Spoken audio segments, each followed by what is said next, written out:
my goal when I was young was to go to the NBA. That didn't really work out. So I got to a point like basketball was my life. Fell out of love with the game. I was like, oh crap, like what do I do now? And then fell into real estate. I read somewhere that said 90% of all people who file a tax return with $1 million or more on it had real estate in their portfolio. I was like, all right, cool. That's enough for me. Real estate is going to be the one to get rich. So then moved back home. I was in Arizona, moved back home to Ohio.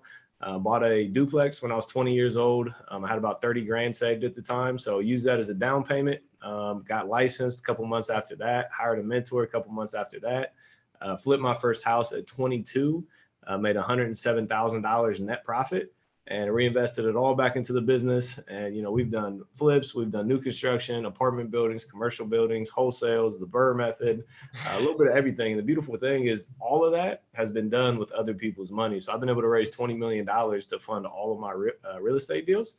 And, recently I've been putting a lot of time, energy, and efforts into social media. So that's kind of my quick background. Okay, awesome. So a couple questions about the story. So you mentioned you bought your first property when you're 20. Just to put it in perspective now, how old are you now? 28. 28. Okay. So just 8 years ago, you've been able to have all those cool different experiences. Okay, awesome. And then you said you've raised $20 million to fund all of your real estate ventures. The first 30 grand though was yours, did you mention? Yeah, so for the duplex, I had 30 grand saved from like cutting grass, shoveling driveways, flipping candy in high school, being a valet. Yeah. And I used that as a down payment on that first property. Right. Okay, cool. So when did you realize that, all right, I need to start using other people's money? And I guess, how did you even learn about that concept? Absolutely. It was like the next day. Cause like I wanted like passive income and that was like the goal, passive residual. And then I bought that property. I was making like $1,000 a month on it. But then I was like, bro, it took me 20 years to save this money. Like I need a faster way to making money or using other people's money to continue buying rental properties. So, then I just started kind of looking into what the options were. And then when I met my mentor, he taught me how to flip houses and raise private money to flip houses. So that's kind of where it all started at. Got it. So finding a mentor and learning how to raise money, I guess, two huge things for the beginning. If you talk about how you found your mentor, if you want to name who it is or who it was, go ahead. If not, that's okay too. And yeah, go ahead. Yeah, no, absolutely. So I was driving into valet. So I was valeting 50, 60 hours a week. I was going to college, taking 15 credit hours. I was a licensed realtor. And I was like, well, I don't really know what to do right now. And then I was driving into work at 7 a.m. and there's a radio ad. It was like, if you want to learn how to flip houses, come to this free 3-day seminar. So went to that, paid for a 2-day, paid for a 3-hour, paid for a 2-day, and then paid 25 grand to invest into the program. I took out credit cards, maxed all the credit cards out the next day. I had 18 months, no interest. And, it was Fortune Builders at the time. And, invested into the program. Thought I was going to get rich overnight. Wasn't quite that easy. But 16 months thereafter, I was able to flip my first house. Wow. Okay. So 16 months later, you're in the program and you're able to complete the job. That's awesome. And so raising money for that first deal, or maybe let's talk about that first deal. Mm-hmm. How do you raise the capital? How do you find the deal? Kind of the details and nuts and bolts. Yeah, no, absolutely. So marketing is how you find off-market properties. So I was just sending direct mail. Back in the day, there wasn't really like cold calling and SMS and all those things there is now. So I was just sending direct mail. I would handwrite letters every night till like 2 a.m. and I'd just send mail every single week. And, in this, it was like the 5th piece of mail I sent the same person. So we touched people 7 times. So 7 drips on a campaign. The 5th one, they called me back. It was a gentleman that I was speaking to, but they inherited it, and there were like 7 siblings plus, their significant others. Wow, this is going to be fun. So I was able to talk to him. Amazing guy. Got into the property, put it under contract. The problem was like your first deal, right? You want it to be an easy cosmetic rehab. Of course.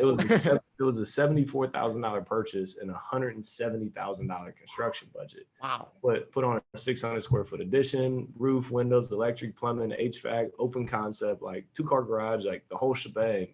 And, evaluating it, I was like, man, this is a lot. But, just kind of learn as you go. You know what I mean? I'm a big advocate of fire, ready, aim, make the commitment and figure the rest out. But long story short, I needed $250,000 to fund this house, and I sure didn't have the money. So I asked like my mom, my dad, my aunts, my cousins, anybody that was like close to me. And, nobody wanted to give me money because I was 21 years old at the time, no business, no real estate, no construction experience. So then I had to get creative. I was like, all right, who else do I know?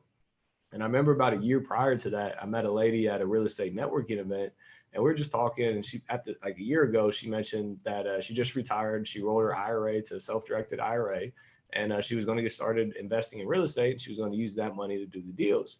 And I was like, oh, cool, that's awesome. Like, I wish you the best, whatever. And then a year later, I get this deal, and I'm like, well, I need $250,000.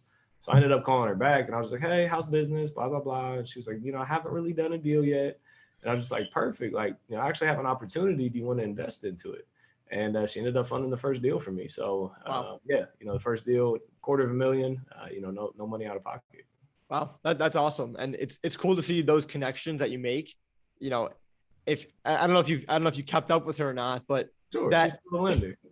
yeah, exactly. But I'm saying in the time that you met her and the time that you actually needed the money. Were you right? So that sometimes makes it tougher, more awkward, I guess. But definitely, like those relationships, like what happened to me, the first person that lent me money, I met him like almost a year prior, probably 9 months prior, and kind of understood what he was looking for. And then once the opportunity arose, we were able to make something happen. So those relationships is nothing that happens. It could happen fast. Like you meet somebody, but typically it could take some time to develop the relationship. 100%. I said, dig your well before you're thirsty. Make the connections before you need the money. Yeah, 100%. It's never fun just scrambling. and because then you look desperate and then you sound desperate and then it's never good. So let me ask you this. For the new investors listening who haven't gotten their first deal, they're hearing your story. You joined a program, you went out, found money. What kind of advice, or looking back to your story, what would you advise someone do if they're 2021 and they're looking to get their first fix and flip under their belt? No, absolutely. So when I first started, there was still like a little bit of doubt in my head. Like, does this really work? Right. It was like, well, if I go like all I was like all in, but like all in, what if I fail type of thing. And what I've come to realize is that it's never a matter of if something happens. It's only a matter of when something happens. Like I flip houses, I wholesale houses. You're a real estate investor. Like it works. You might just not be working the system the right way. So my biggest piece of advice is like, stop overanalyzing, just get started. People say like ready, aim, fire. And I already said it earlier. I say fire, ready, aim. So instead of learning A to Z, learn the, A, B, C, and D, like how to market for properties, and then start marketing. And then when people start calling you back, then learn F, E, J, whatever, to learn how to talk to sellers. And then when you got to make an offer, then learn how to comp houses. And then after you learn how to comp houses, learn how to find cash buyers. I see way too many people, have analysis paralysis. And at the end of the day, you really just got to get started. But the two ways to get in is one, wholesaling, and two is flipping houses with other people's money.